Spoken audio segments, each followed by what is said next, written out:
So maybe we can start with you, Eduardo. You founded KelDoc in 2012, as far as I remember, and yeah, you've growing since then. And maybe you can share with us what you're actually doing, what KelDoc is about, and how you happen to found it.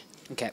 So unlike most of the entrepreneurs I've seen today, I think we're actually tackling the simplest problem in healthcare. What we're trying to do is basically make life easy to patients. When a patient needs a doctor, normally he cares about four things: the quality of the doctor, the price, the location, and the availability of that doctor. When is he going to receive me? So I don't know if you can pull the app on the screen. This is an app that we're launching in January. And basically, all we're doing is basically giving the patient so a map to see all the doctors that are around him. He can filter by price, and he can actually basically see how long before a doctor receives him, which is one of the biggest problem for a patient, but it's a very, very simple problem. So that's on the patient side. On the doctor side, we're plugging into all the softwares that they're using so as to simplify a lot of problems. There's 28 million appointments that are not honored by patients in France per year. So we're spending masses of money just because patients forget their appointments. So this is a very, very simple problem, but that has huge consequences on the healthcare system in France. Okay, great. Well, now that you're mentioning France, why did you start it there? I mean, you have a kind of multinational background. You grew up in Spain and studied in London, so why France?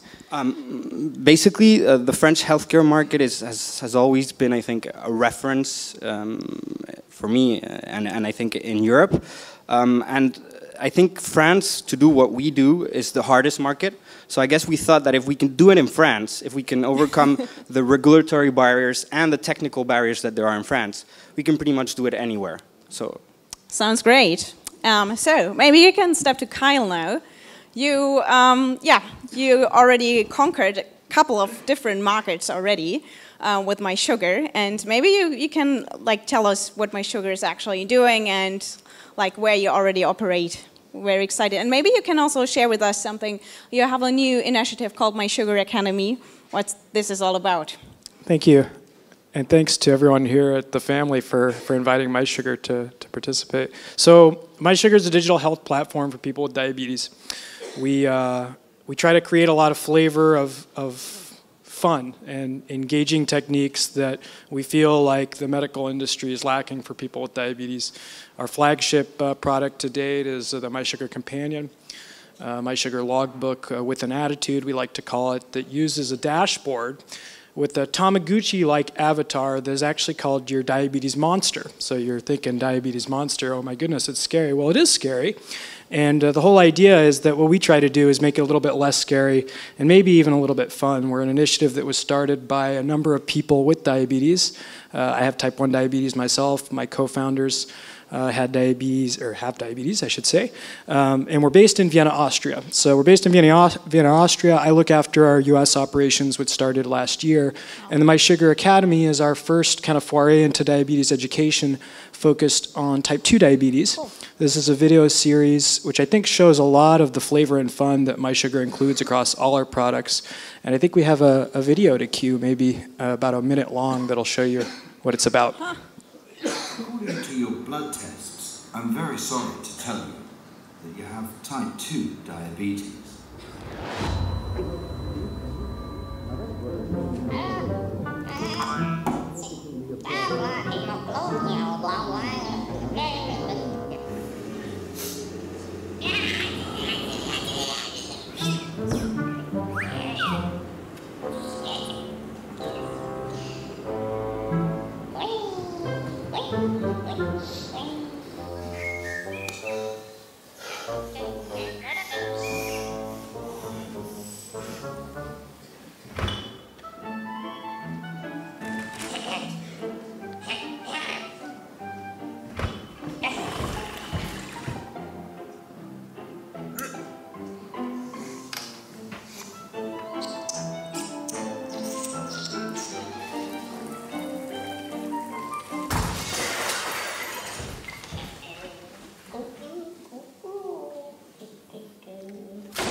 Tame your monster.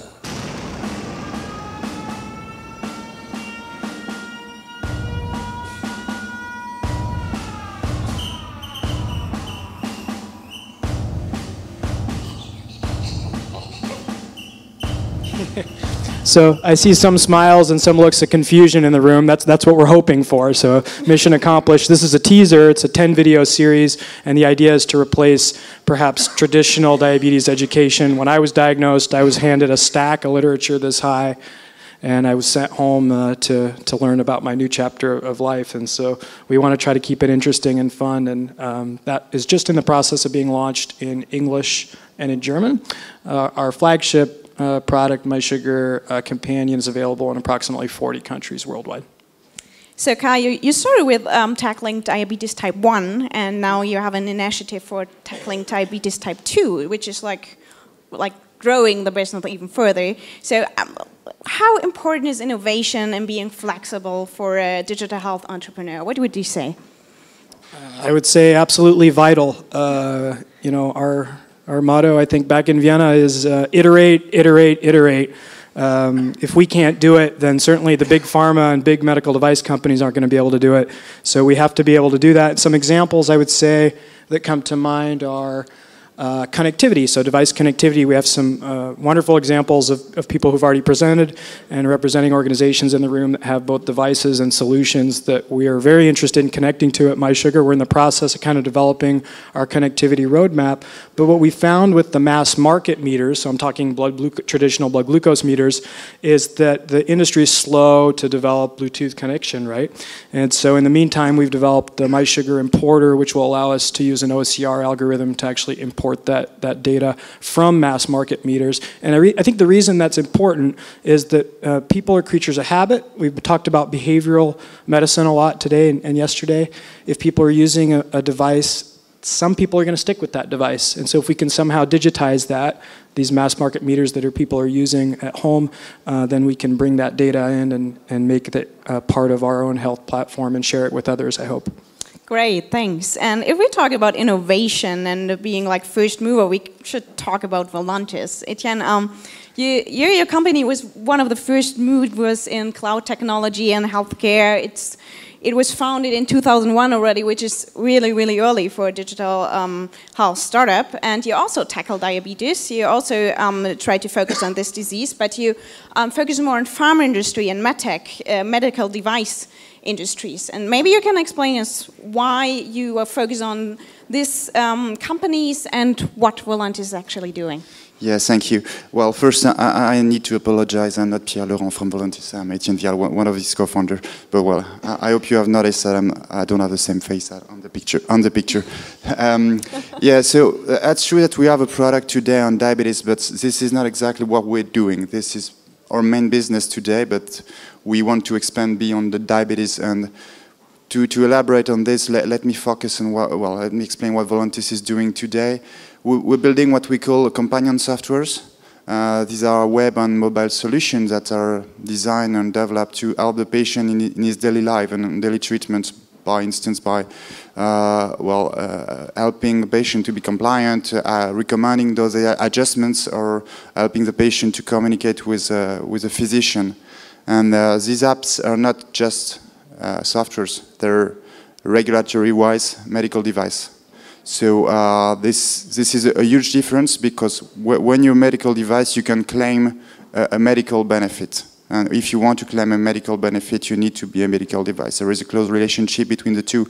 And this is an emerging market today. Out of, we've said, 50,000 medical apps today on the stores, we'd say there is 100 that is cleared. And 20 that has medical evidence in it. And our solution in diabetes helps the patient to adjust its treatment. It's called Diabeo. We developed it in France with Cerit and Sanofi Pharma. So I'll come to Pharma in a minute.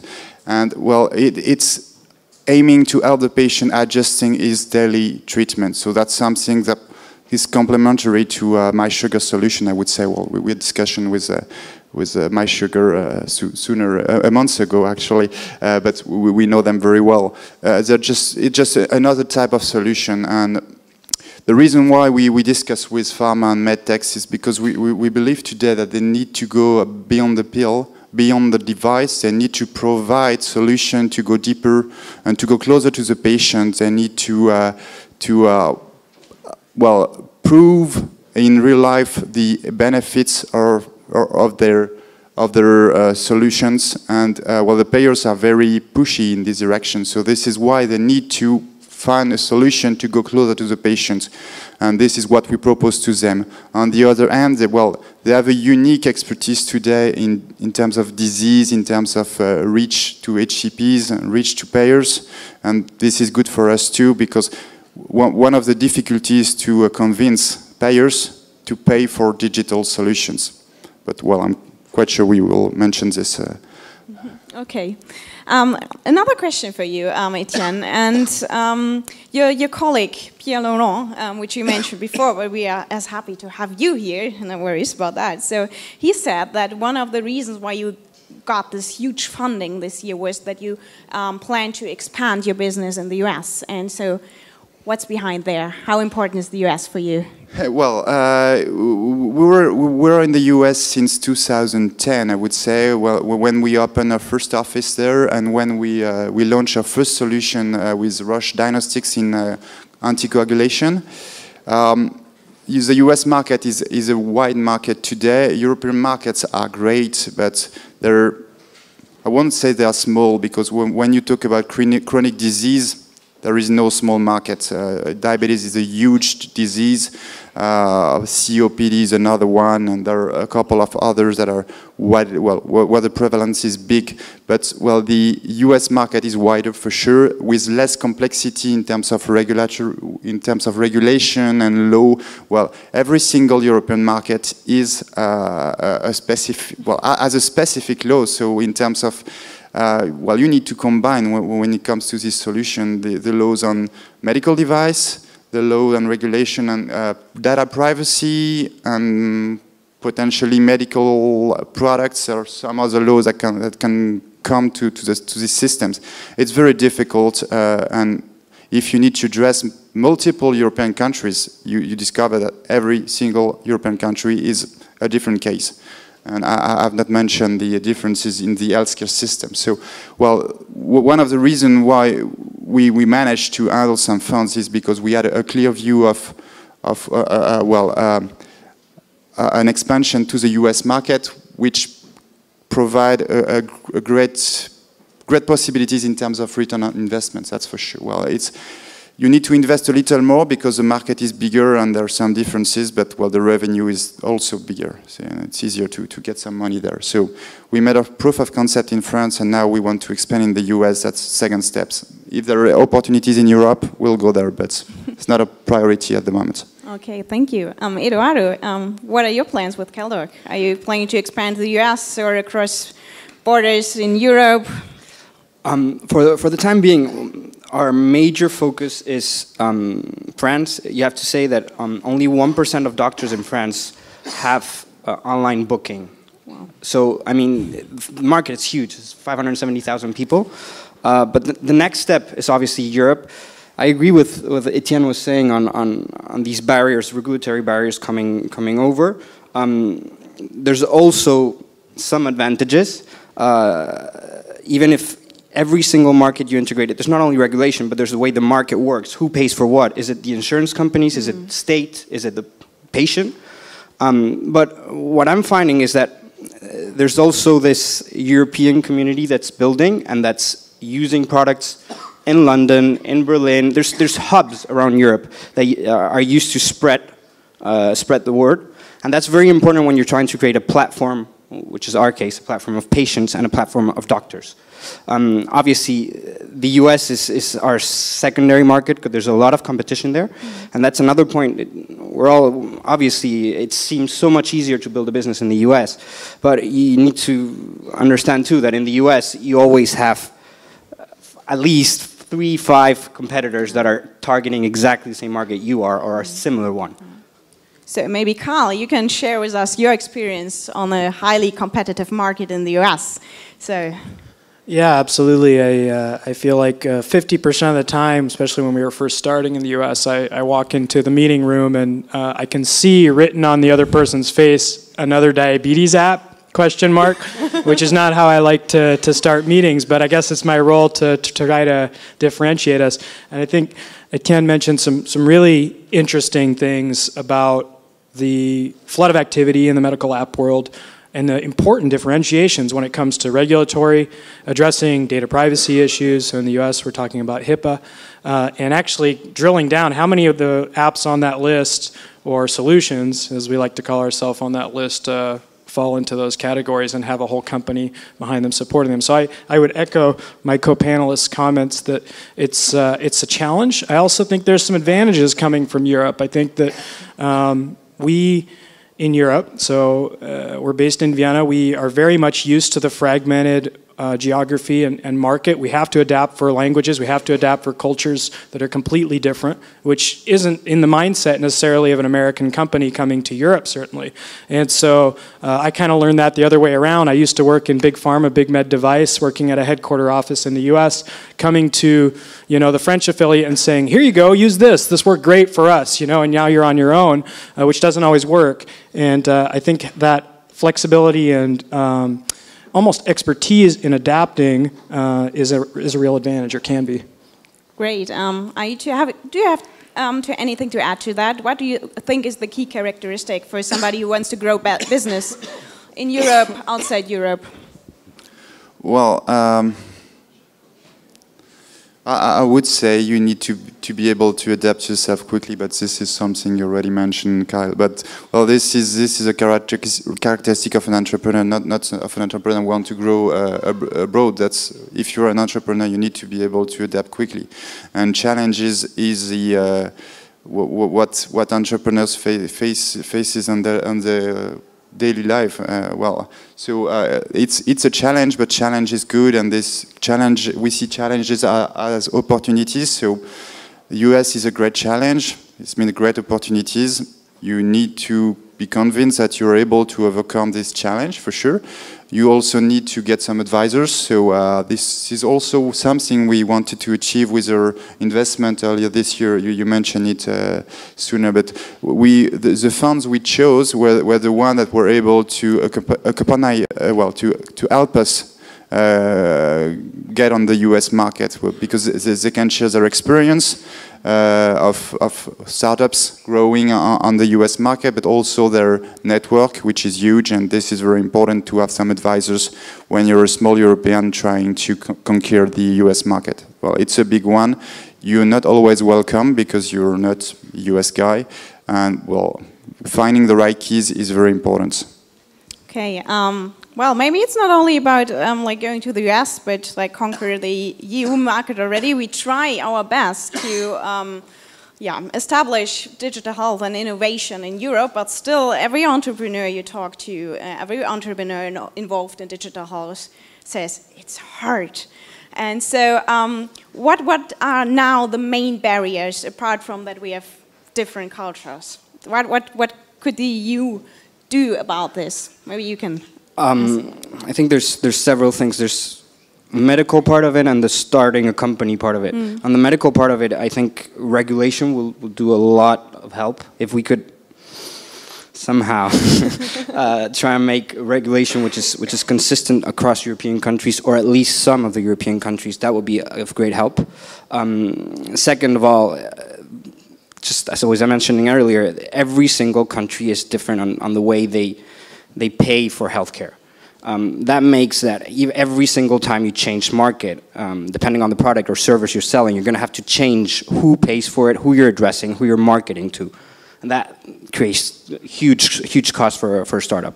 And on the startup side, obviously the US has a much bigger and stronger funding mechanism. So there's lots of venture capital funds available to raise money and further develop your company. In Europe, it's obviously growing and it's helping quite a bit, but we're still far from those markets, and we're still, I think, far from this culture of pushing people to create startups, to innovate, to create new concepts. And I think we still have a lot of work to do. Okay, great. I would like to hear Kyle's opinion on that.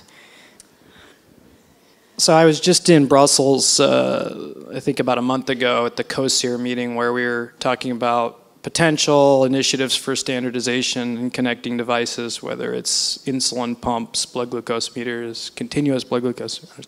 And I mean, there's discussion, but in terms of actually concrete initiatives to standardize within Europe, as you both just mentioned, we're seeing very little evidence of it, and I think it's very frustrating. And data privacy is another aspect we can discuss. I mean, here being in France, there are some very strict national regulations. At what point are we actually going to actually follow the EU directive on these data privacy and allow for easier standardization across Europe? So that's my number one.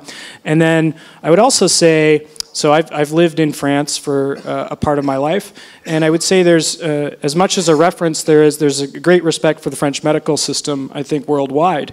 In fact, I think with Obamacare happening in the US, there's a lot that can be learned from what's happened in France. At the same time, I think it's still very much a one-directional communication medicine system. Le médecin est roi. You know, I mean, the doctor is king, and he is on such a pedestal that when patients come in armed with the information which are becoming, you know, normal to have read about on their own, that disrupts and doesn't work well yet, and it's only going to be a question of time. So I think one of the barriers is also kind of an inherent stubbornness of healthcare professionals in Europe, if I may say. Okay. Do you have to add anything, Etienne? You don't have to. I don't see much to add. Well, except to say maybe that there are also some advantages in Europe. There are very different health models because the countries are different, and there have been many initiatives because trying to input the digital health into the regular health systems requires to adapt the health systems. And there are many different health systems in Europe. There are many experiences that prove what is achievable, what makes sense, and what creates value for patients, which could be different in a single market like the US, because it would be more difficult to try so many different health organizations. So there are some opportunities. We have seen very good experiences in Scandinavian countries. Also, payers are moving in Europe as well. There are some payers paying for a digital solution in UK, in Netherlands, in Scandinavian countries, in Austria. So things are moving, and European market is great as well, but not as big as the US. Okay, I have one final question for you all. I have to take the opportunity, if I have three great minds on stage, to ask, where do you see digital health in 5 years? What place will it take among pharma industries and the healthcare system, and medtech companies? Maybe you can share like just a short vision with us. Well, I would say, to getting back to our software companion vision, what we would love to see is every single box of pills is provided with an app that you can download and install that will help you to take your dosage and to know how the pill is more efficient, how you can make the pill more efficient. So this could be a vision. Don't know if 5 years will be sufficient, but this could be a vision. Okay, Eduardo, want to... I think in the next 5 years, what I expect is at least simplifying the life of doctors, making them spend less time on admin and on pre-phases where the added value is less important. I think that's a huge vague. It's something we're working on. But I think what's going to be the most interesting, and we're seeing a couple projects around here that are working on that, is all the data that we're gathering. And I'm pretty sure that in 5 years' time, we're going to start having huge lumps of data that we didn't have. We used to have, healthcare used to be more static. We take an MRI at one point in time, or we take, I think we're now going to have huge amounts of data pouring in databases, and that's going to be very interesting because, as we have seen today, it's going to change a lot of ways of the ways we tackle diseases, the way the physicians treat diseases too. Okay, great.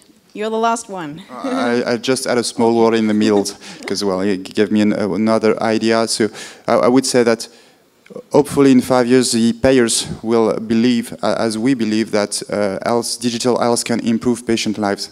And hopefully in 5 years it will be much more easier to get some money for digital solutions. Great.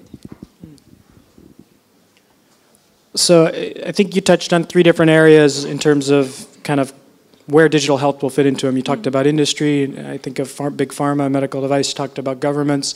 For the first 2, I mean, for industry, for me, we're already starting to see a lot of change in the sense that I'm speaking with industry representatives at big pharma that are saying, we understand that we're not an app development, a digital health company. You guys do that. We want to partner with you. We need to know that you're an ISO compliant company, that you've done your regulatory, your data privacy homework, but we're willing to work with you in a way where you can keep it what it is, versus I think what we've seen and certainly medical device companies is data management software looks pretty similar across the board, I'm talking within diabetes, the industry I know, versus something that is, you know, what a consumer is ready to digest, like the video, at least what we're trying to do with my sugar products, and I think there are a number of other examples as well. So for me, it's going to be an acceptance of separate development and work in digital health by companies like many represented in the room. And then on a government standpoint, I think we saw a great example with Omada Health this morning. Sean was explaining what's going on with the CDC, and just as you mentioned, government backing of programs where we can reach a whole lot more people through virtual and digital solutions. So that's my 2 cents. Thank you. Thank you so much. Thanks, guys. Thanks, Etienne, and thanks, Eduardo. Please applaud to these great minds.